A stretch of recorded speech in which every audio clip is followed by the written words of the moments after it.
నిన్ను తొక్కడానికి మా రేవంత్ రెడ్డి గారు అవసరం లేదు.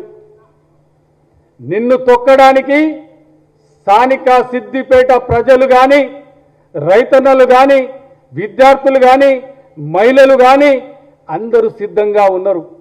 ఎందుకు ఈ మాట అంటున్నానంటే, నువ్వు అభివృద్ధి పేరుతో ఒక మాట తీస్తా ఉన్నావు పదే పదే. సిద్దిపేటకు 10 సంవత్సరాలు నువ్వే ప్రాతినిధ్యం వహించినవు.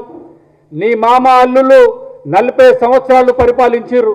మరి సిద్దిపేటను ఏ రకంగా అభివృద్ధి చేసినావో నువ్వు మీడియా సమావేశం ముందుకు వచ్చి జవాబు చెప్పని అడుగుతా ఉన్నా. ఎందుకంటున్నా అంటే, ఇప్పటి వరకు సిద్దిపేట విద్యార్థులను, రైతాంగాన్ని మోసం చేసి వచ్చినావు. ఒక్క ఫ్యాక్టరీ నా సిద్దిపేటకు తెచ్చినావు అని అడుగుతా ఉన్నా. ఈ 40 సంవత్సరాల కాలంలో ఇటు అంతకుముందు మీ మామ కేసీఆర్ ప్రాతినిధ్యం వహించిండు, ఇప్పుడు నువ్వు ప్రాతినిధ్యం వహించిండు మొన్నటి వరకు. మరి సిద్దిపేటకు ఒక్క ఫ్యాక్టరీ అని ఎందుకు తేలేని అడుగుతా ఉన్నా.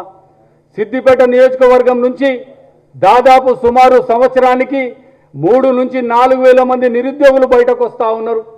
సిద్దిపేటలో ఉద్యోగం చేసుకోలేక ఈరోజు దుబాయ్కి, మస్కట్కి, వేరే దేశాలకు సిద్దిపేటను వదిలేసి, కన్న తల్లిదండ్రులు వదిలేసి, సొంత గ్రామాన్ని వదిలేసి వెళ్ళిపోవడానికి కారణం నువ్వు కాదా అని అడుగుతా ఉన్నా.